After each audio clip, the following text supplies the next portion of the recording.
I can wait, he said, wait, until you have some more. He said, we'll stop if it's all night. And he used to be there a damn good while, you know. And he'd wait till they sorted themselves out, and they were threatening what they'd do for him on the bank and all that business. That was how he come to phone one time. That time, you see, he'd put the wind of him.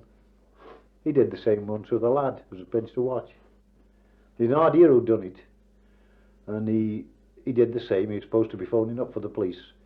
And he held the catch down on the phone, you know. And this lad thought he was phoning. He owned up. He'd got it in his shoe. He'd stuff it down in his boot, you know. English lever watch, you know, he'd pence to chaps. Because they used to leave the watch hanging up in the waistcoat, you know, something like that, one time.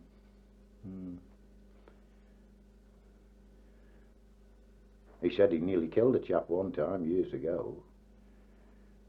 He was at Western Corney Pit then, and he was put as the roadman. Well, roadman, you covers everything nearly. You see that the coal goes out all right and everything's okay on the roads, and they're in charge like of the district under, you know, how the men fare and everything. And the overman that day had told him that, see as nobody goes up the dip before time, before knocking off time, you know. He said, when I got to the bottom of the dip, there's a chap there part way up. He's off up with 2 lamps. He said, who's that? Like he told him. The chap at the bottom told him. So he shouted him back like. And he still kept going, so he went up after him.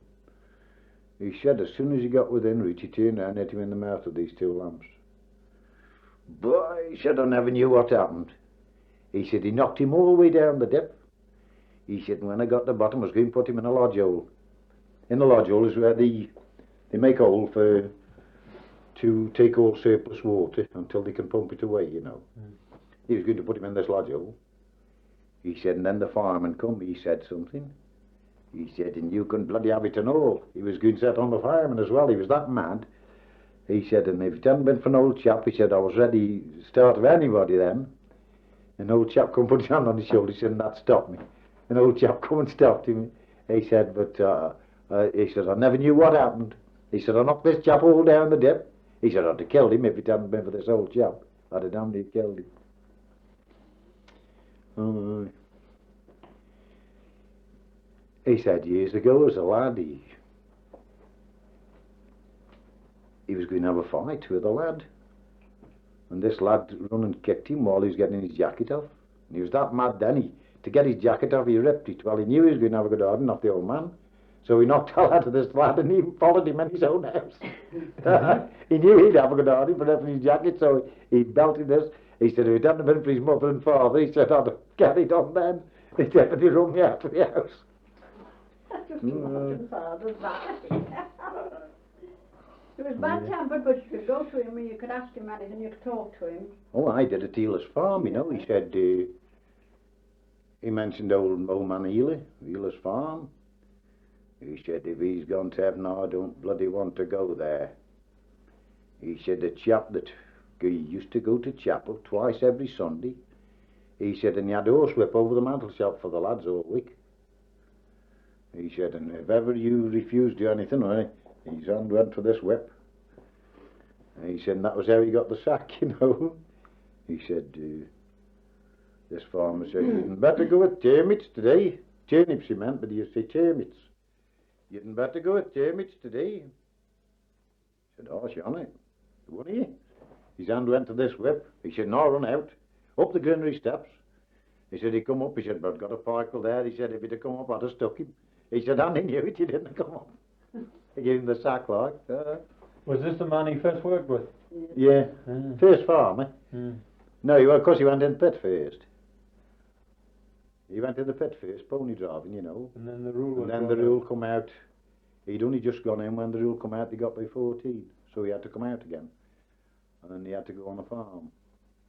And this fellow was a horrible chap, I believe. He had a horse that used to bite. And this farmer, yeah, and he used to stand there shouting to this horse. They called him Captain, this horse. He used to shout, bite him, Captain, and all that. He said, and he wasn't big enough really to get the horse's collar on. And he used to get knocked about cruel getting this horse's collar on and that. Of Because horse collar's hell of a size, it's hell of a weight to put on. I know I've done it years ago when I was a lad.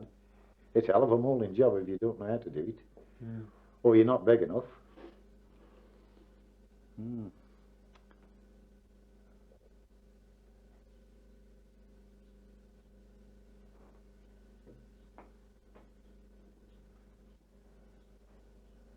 Oh, aye. He's had quite a life, really, you know. He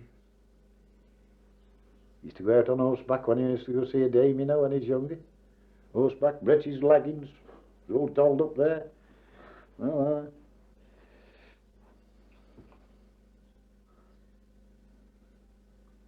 aye. He's quite a character in his day.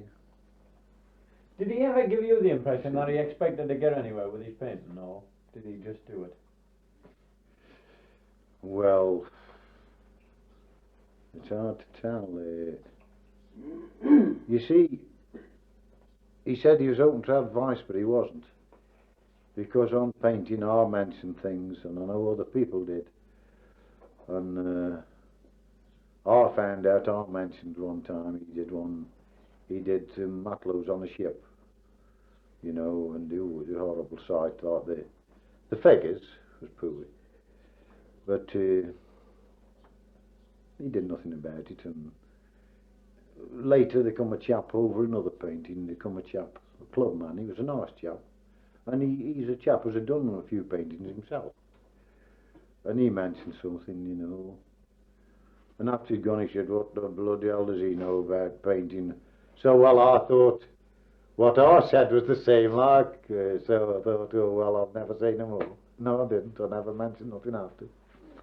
Mm. He said like he'd take advice, but he wouldn't. He didn't on painting. He never took advice off anybody, and he could have benefited really, you know, probably a bit. But I think Gordon Forsyth upset him a bit. He probably would have gained, but he reckoned Gordon Forsyth warned him not to go to school, art school. Yeah. You see, that he was acknowledged better self-taught. But then self-taught, unless you are good, you're not going to make it. Mind you, the biggest item was the painting that he sent to the Royal Academy. Ooh, it was poor. He sent one of the worst, I think. He didn't send a good one at all. The Royal Academy, did he? One, yeah. He thought he'd have a try, but he didn't send a good one. I've seen a lot better paintings of his than that one, you know. I don't know whether you've seen it. It's one. It's got his tobacco pouch and his pipe and wireless and all the things in the kitchen, you know. I knew it wasn't very good. The wireless wasn't good. Was that the one in the photograph? Was that the one in that photograph that John brought? No. No. No, this one. No, he's sitting down, isn't he, at a table? Yeah. Because I saw it when I went up see the spread out as he got up there, you know. Yeah. Because I went up. I can't see. No, it didn't show him at the table. But there's one. It shows you where he's sitting down on one, Father. I saw Yes, it. I know. Oh, That's yeah. that was a print though that he dolled up. It was a photographic print. No, this was one. It just showed you the table and his tobacco pouch and pipe and matches and the wireless and all the facilities he'd got, you know, and all the stuff in the kitchen, grandfather's clock and barometer and every damn thing, all the pictures, and it wasn't good though. He'd got far better ones, you know, at the time. I think he picked on the worst one, I don't know. Not the worst, but he didn't pick a good one. Because, you know, for the Royal Academy, you've got to be good. No, I thought he was. I thought he was grand. Yes, but when you see, I've got a daughter that's getting he had a book. What I mean is, he had a book of prints, coloured prints of the Royal Academy paintings. But boy, when you look at them, you've got to be good. When you look at some of them, you can get books with the small prints of them in, you know, different pictures. Ooh, and it proves you've got to be good before you can get one hung in the Royal Academy. Because even one flower is perfect nearly, it has to be. They had one, well, Father was telling me they had one at up the art gallery there, of a big one, of a big bunch of flowers. And he said even the curate, Bamrose, I think it was, and one of the staff, they got the wind up, they thought it had got damp. You know what it was? It was how he'd put drops of dew on the flowers. And he said it looked that real, he thought it was wet. It got on the painting, you know. And it's said it's surprising what you have to, for the Royal Academy, blimey, you've got to be super. See, in the old days, years ago, some of the old paintings, they're not perfect by a long way. How they got to be famous, really, I don't know. Because they said, Father said there's one painting, it's famous mostly because one person, and it's got one leg longer than the other, some damn thing. And that is one of the kinks of it, something, you know, funny. But there is some real good paintings in the Royal Academy.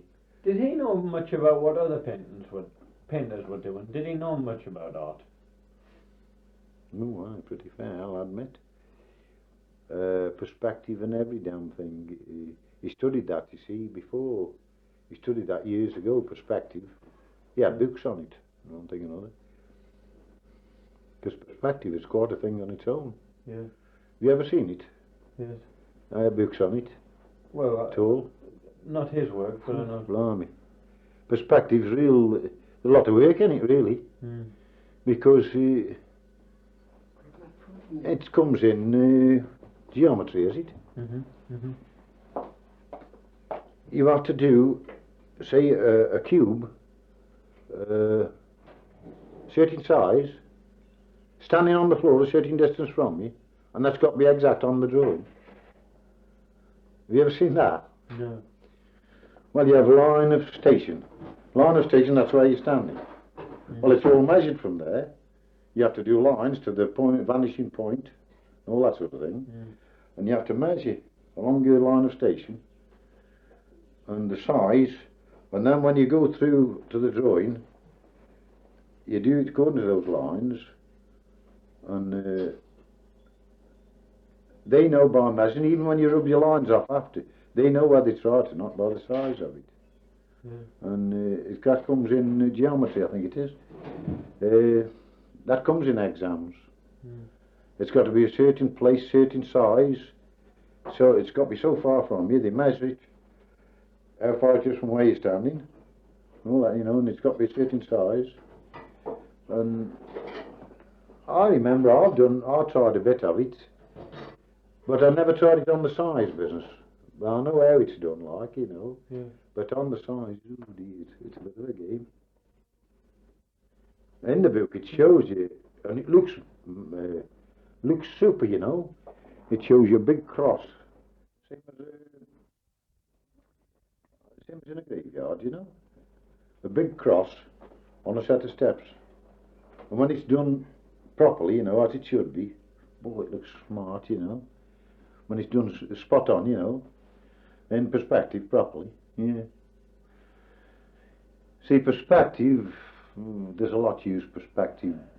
They do pictures and all that in perspective, but they don't do it spot on, you know. It's a lot of trouble if you do it spot on. Yeah.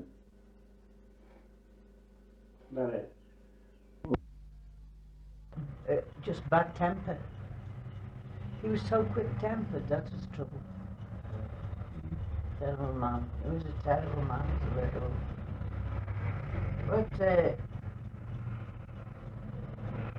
that's why really none of us ever bothered much about what. Because we all lived in fear, you know. He never lived with us. He always lived in the front room. He always lived in his own room, you see. When they come and live across the road, after he retired, he expected my mother just to live in with him, but she kept it up there. Did she? She still had a fire in the back kitchen, and he used to put the fire out so she wouldn't live on her own, but she still kept it up. No, I think it's the painting. He's studying mostly. You see, he started off, he had lots of jobs. He worked for Singer sewing machines.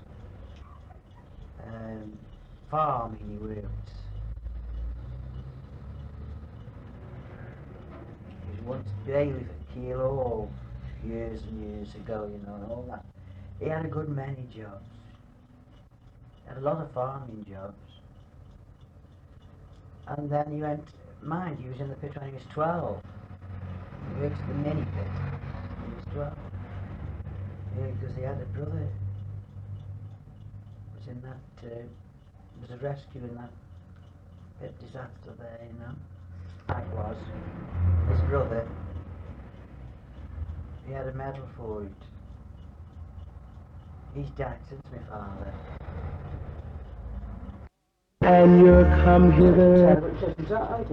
Because he was such a terrible man. You say now, you say you'd gone out and you've got to go, it was a straight through house, you've got to go through his room, as he lived in. And if you went through too often, well, he'd just pick something off the table and throw it at you. He never had a meal with us or anything, you know. He lived on his own altogether. We were all kept in the one room. 5 of you? There were 9 of us, you know, mother. It was 10. And we were all in the one room. We had to be kept in the one room.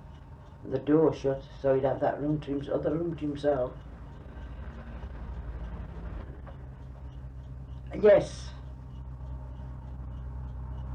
Of course, my mother, she used to do a lot of whispering. You know, whisper everything that was she wanted anybody to do, she'd whisper to him. Did a lot of things unknowns to him. A clubman down come. Come a clubman once and locked him in. Why didn't he like a clubman? Didn't like that clubman at all. Do you know? Well, many club callers. Right up to when my mother died, she doesn't pay a club in the house. Never have a clubman calling. Terrible, he was only couldn't. But you see, then he come to go in, and he came to the big pit family. 1910. Well, then he started going in for firemen and all that kind of thing. And you know, they haven't got much furniture. But he'd put the table back up the house and he'd draw all pit headgears on the floor with chalk and all that, you know. And I've seen him do sums. He had a tremendous great big table. And I've seen him do sums. He'd start right at one corner and he'd finish up at the other corner. Oh yes, well you see, we were 7, I was 7 when we came here. We came here from Mini Row Armrand. And I was 7 years old, and you remember a lot. I remember further back than 7, I do. And then you see, that was the cause of his temper mostly. You're working all day, and he'd be studying all night for his papers, you see. And he wouldn't go to bed, he'd just put his head down on the table and have a nap, and then he'd be off again next morning at 5 o'clock. True. Yes, it's true, but I mean, he took some living with. He was a most terrible man. Yeah. He was. You see, he was a man like this, and no sooner the least little thing upset him, and there's no sooner word than a blow. And mother was the only daughter, you see. My mother, I think that's got a lot to do with it. If your parents have you every time you run off. You see, my mother, grandmother and father had only got by a second husband, they'd only got mother, see. And they made such a lot of her. Well, they used to say to her, if he says anything, they didn't like him at all, you know. If he says anything, come home, then off she'd go, you see. Well, he was only 3 weeks old when he went, grandmother had him. That was through a row. Of course, I've heard my mother tell the tale about him coming in and kicking the table up in the air, the candle sticking in the ceiling. And off she went with him and left him there when she went back. Then I've got another sister, you know, that always lived. They never had it with us at all. Grandfather Bailey died. That's how Bill come to live with us. Very rare he went out. Was it? Very rarely. You see, and that was another thing. He'd paint all night. After he got his papers, he'd paint all night. And my mother, she didn't go to bed either. She'd have to sit there with him. She'd be nodding off, you know. It's one time, I don't expect it was really funny, but it seemed funny to us, you know. She got one of the babies at the breast, and she'd be nodding off. And he must have seen the funny side of it, he just sat and painted it. Somebody stuck a candle there and it didn't blow it out, and of course he burnt down and burnt and set fire to the shelf and burnt them all. Oh yes. Oh, was he like that? He was like, well, I said to my sister yesterday, I told her you were coming, and I said, I'm going to tell him, if he portrays Father like Alf Garnett, only probably a bit worse, you've got him nicely. A very fine looking man. Oh, he was a fine looking man right up to when he died, really.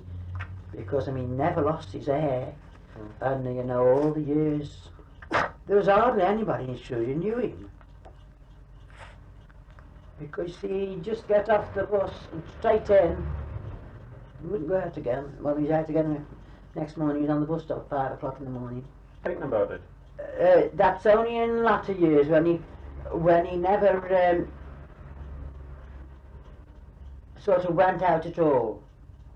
Only probably just he always had a pint bottle of stout every night in the house, never missed. But if he just took a fancy to go in a pub and have one, that's how he come to be going through him. Mr. Barradale was a big friend of his then, but he did have an exhibition in there with his paintings.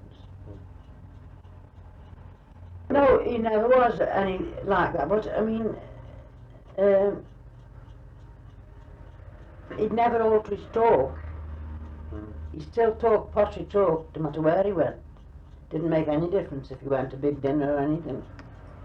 If he went to mine engineer's dinner or anything, he never couldn't alter him. He never talked posh or anything like that, you know. He was just ordinary talk, but he was always a classical. Yeah, I got that. The ordinary working man. Every week we went to theatre when it was a variety, and then those seats were booked all the year round. No. I don't know why really, but I mean, funny woman. I never remember her ever going shopping. Never remember ever going up. I mean, where people would go uptown and get a bit of stuff a bit cheaper than. She always had the one shop down here, and she'd send us children for the goods, you know. Never remember. You never used to go out. No, I don't think I think those were just made up myself. I only ever remember, you see, they lived at Somerset. He managed a pit at Somerset. I couldn't tell you the name of this. Well, that was the first. Of course, they went off and I got two little sisters there. And they took the two little ones and left us all here. Also, this sister from Stoke Old Road, she used to look after us all. He never went on holiday. It was his own make-up. That's the only holiday I ever remember going. It was to my brother at Fareham. And did he not go on his own? Oh yes. Oh yes, he went to Scotland and everywhere. He got a mate. Oh no, what was his name?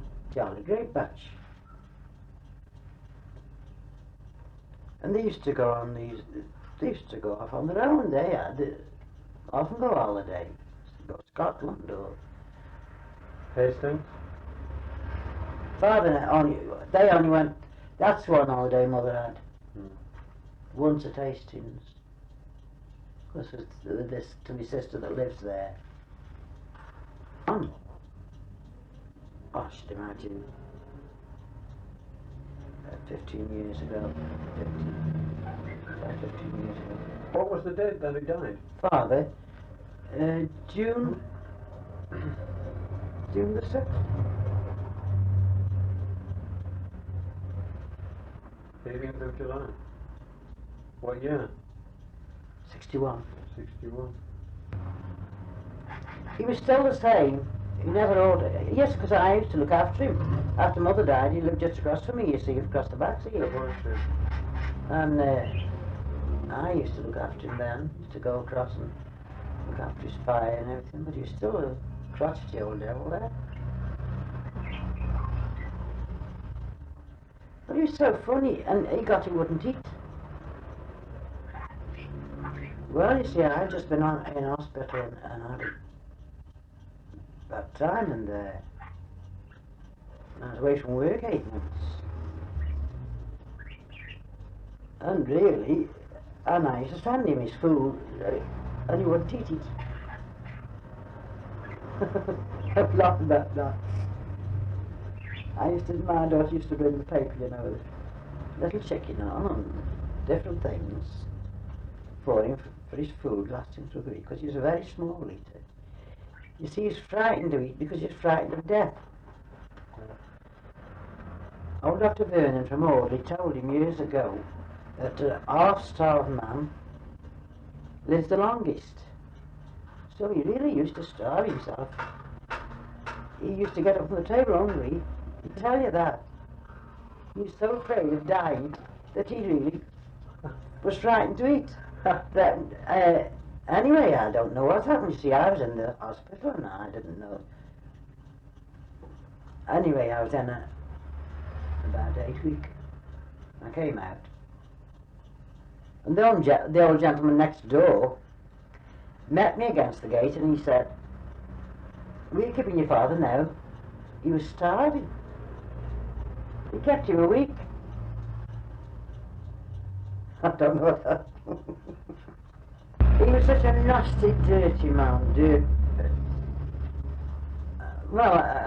I don't, not in himself, I don't mean dirty in himself. I mean, he got such nasty, dirty tricks he did. You see, my mother would be up all night with him because she'd got to stop there, keep making tea and all that sort of thing. Then the housework wouldn't be done. So he'd come home from work, he'd get the poker and drink all them ashes out, and pour water on them and then say, "Now bloody clean that up." I remember the old-fashioned fender, and I was sitting on the end of it one day, and I was really, I'd be about 12 hours, but I was bilious, you know, I was really bad. And he just looked at me and he walked outside and he fetched a bucket of water and chucked it all over me. The curator up there, of the museum, we had 1 or 2 pictures. Well, I didn't. I only had this one. I've always had this one. I've never had any other.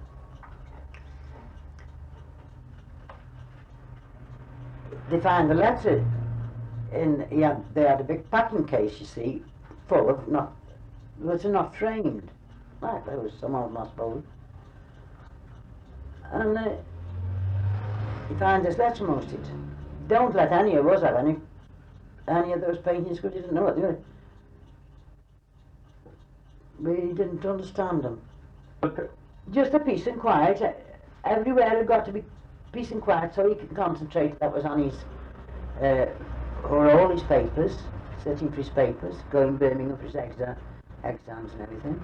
He never was taught by anybody, he taught himself. You see, where other people go to school, lots of these men, they all go to school, don't they? But he didn't. He just taught himself out of books.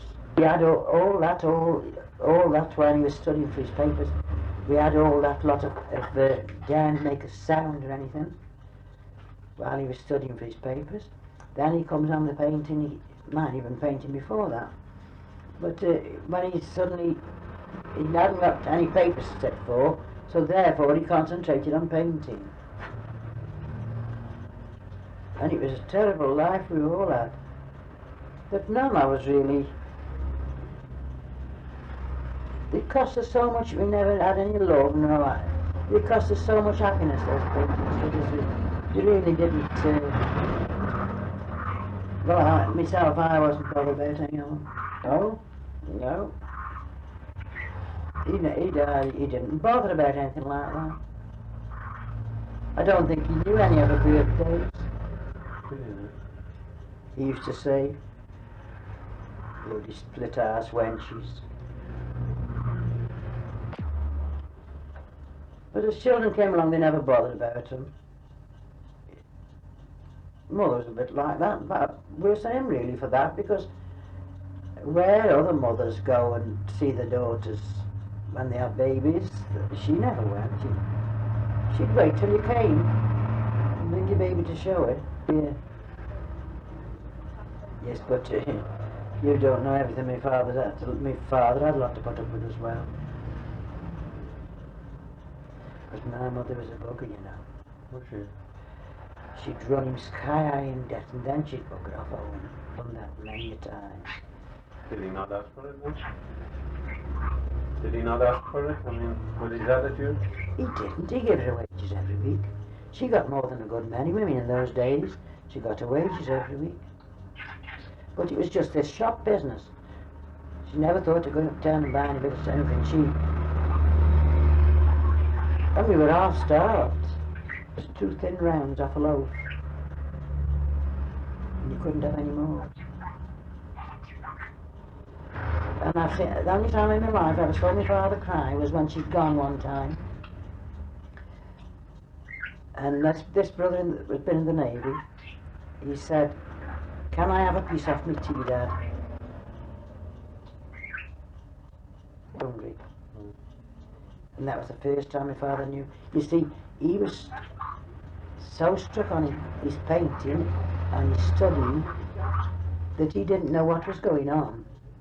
We used to fight, we should dip the frying pan after his bit of bacon had been cooked. All this, no, she never bought any clothes.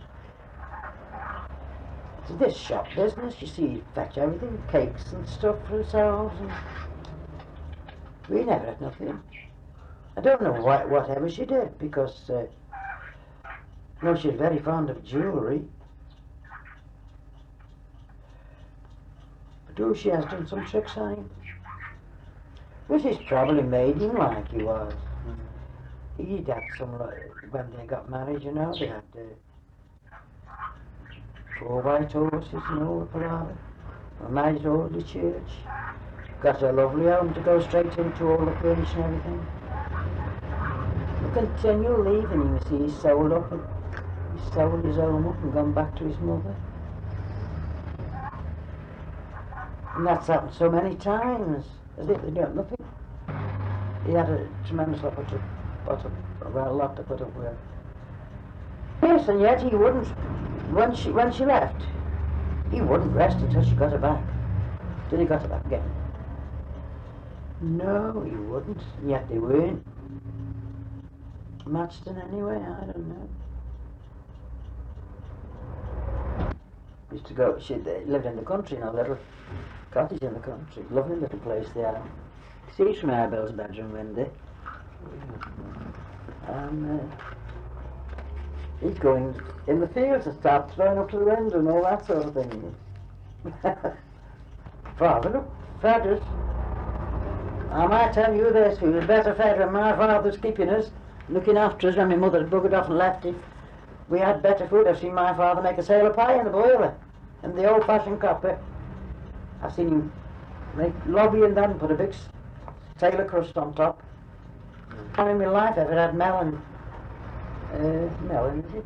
Yeah. And time I've ever had that, my father did it, stuffed it. Looked after us well with food. What's a noggin of snapping? Great big crust. Later on, you see, my sister. My sister was there looking after the farm. She had plenty of good food. We used to really be glad when she'd gone, you know. And was he more cheerful then? Oh yes, he never had any bother with him then. Because he hadn't got any time to sit down and study and paint or anything, so he was all right. Was he? His moustache all waxed up, Mm. walking stick. He used to have brown leggings and polished, you know, highly polished, and brown shoes and breeches.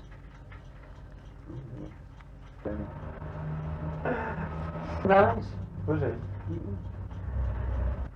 Yes, I think they were. I don't think about 16. I think when they were married, 16 or 17, something like that.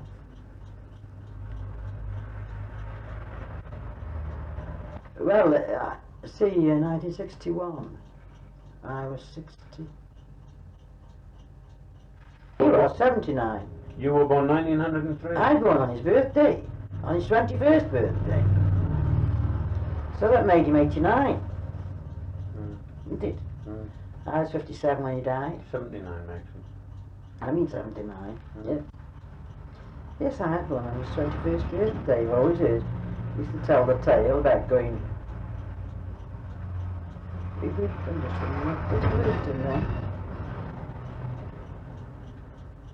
going to work. He was going to knock for the midwife, the old-fashioned midwife, you know. And the colleagues were going to work that morning. He used to tell us the tale about it, you know. And he was throwing up at this old woman's bedroom. Come down, missus. There's rags on top of our ice.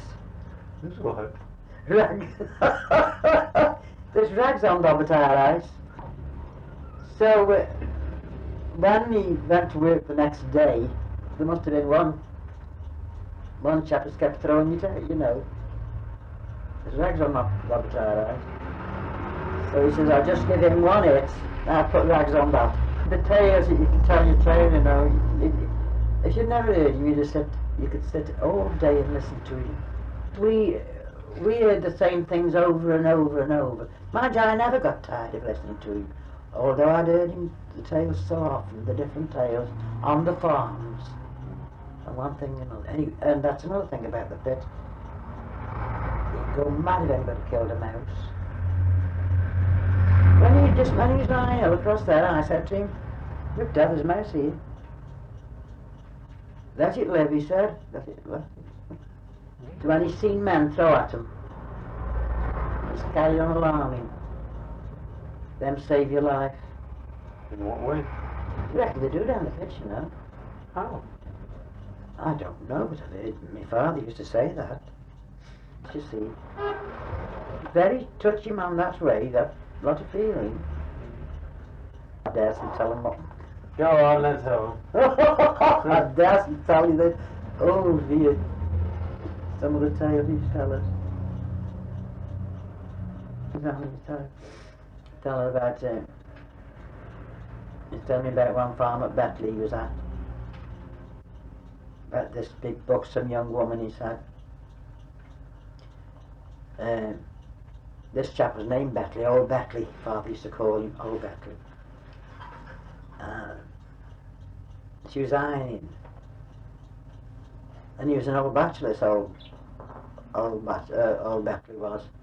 And he come in, he must have pulled it out and he said, what do you think about this? And she said, what do you think about that? And she put a load of iron on it. He just tells all these things, you know. He used to say to us about meeting this young woman. Are you right on again? No. And this farm or something. Oh, he used to tell us real tales, and especially about the pit. Tell him lots of things about the pit. Like what? He's buried once, you know. Oh yeah, what happened there? He's buried once, he's buried a good many hours. Yeah, who was it? Pierce, I think. It's chap, he said, fetch Pierce. If he can't get me out, nobody can. Got it. Explosion, I don't know, his explosion, what it was. But he was in, he did go out with one rescuing.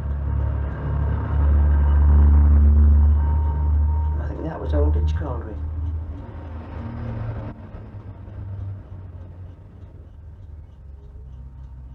But that is when he worked at the big pit. And Cox and all of them, Cox was the manager. That's right. They all went to this rescue. Oh, he was a miner, they wouldn't let him go. Oh, I see. They were all exempt, you know, miners were. He was a miner. I mean, he didn't go in the... My father never went to the pit, get out of war. They were already a miner, you see, and they were exempt, they weren't allowed to go. Terrified of being killed. He was terrified of death. He was really terrified. During the war, I lay in bed. The Zeppelin come over. You know, he went and hid himself. He left every one of us in the house and went and hid himself on the canal bridge. Did he? He didn't bother about anybody in the house. So he had a big area. This last war, he had a great big area shelter built of all pit rings. And he'd got a bed in, table, chairs, and everything in his yard. And did the pit come and, did his mates come and put it in for him? I don't know who built it in, but he had all his pit rings and everything from the pit. Right, a bungalow, it's lovely. I only ever was in it once, and I was terrified. I was all right when I was outside. I came that night, they were bombing here around here. And they dropped all round top streets here through the church. And I lived in Shelton at the time. And my husband was our aid warden. And we got a big cellar that we were in. And as my husband was passing the grate in at the top, I said, he shouted, "Are you all right?" I said, "Yes, we're all right." I said, "Where have they dropped him?" He said, "I think they've dropped him in Etruria Park." I said, "Well, I can't see they've dropped him in the park." So I come to see if they were all right. And I wasn't a bit worried coming in the distance like, but I was really frightened in there. And was he in there? Oh yes. With your mother? Mother was in. And my sister, one sister. 65. Did they give him a deal? No. Because that was the same when he died. I don't know who it was. There was only Mr. Ogden at Scummy's funeral. Didn't see anybody. There was nobody for tea, only Mr. Ogden. Was it? Yes, but I don't. No, he didn't take Mother. He must have gone himself to see all the different places. But I tell you that I can only ever remember they went to Hastings once. And I wasn't interested enough in his children. He's same as hey, William, you know, he's very clever. He's a clever painter, you know. You've never seen any of his paintings? No, no. He was better than your father. If you could have stuck at it, but having a big family of children, he never did, you know. But he was a very good painter, Bill. And he could have sort of set some up in business, but he never bothered. He wouldn't never help any of them. He laid out on him in the pit, you know. Yes, so he said.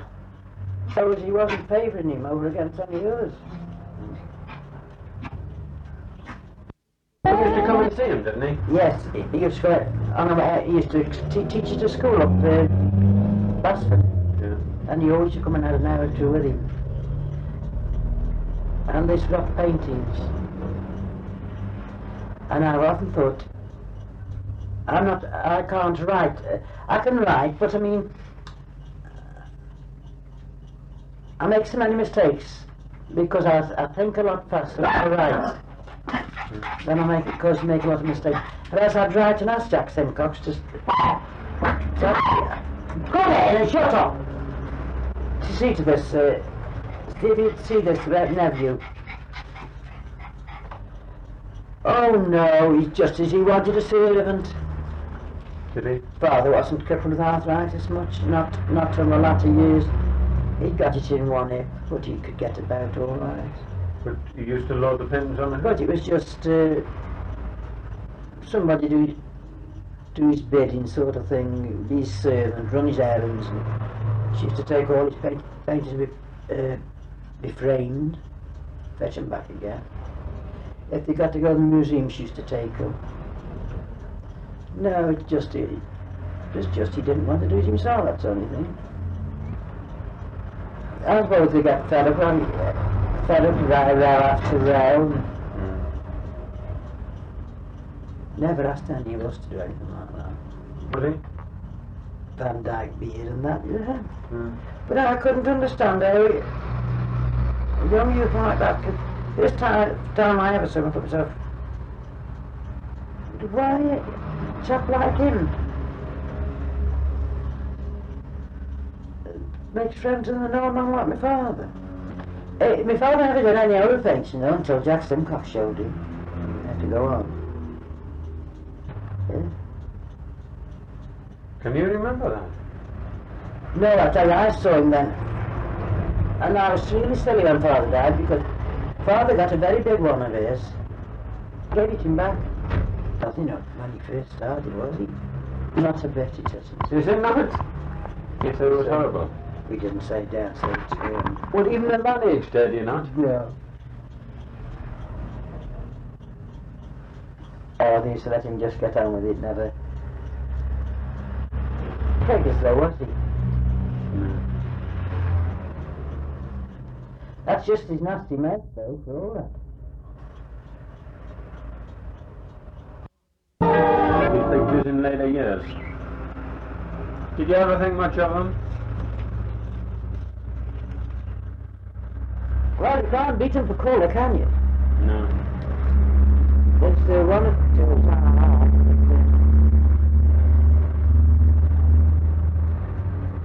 I like the one, the last one he did. It was only a tiny one. It would be about the size of that. It was a beautiful little Chinese junk, you know, all glorious colours. And it was just put up like that on top of the old organ across there. And Bemrose took it.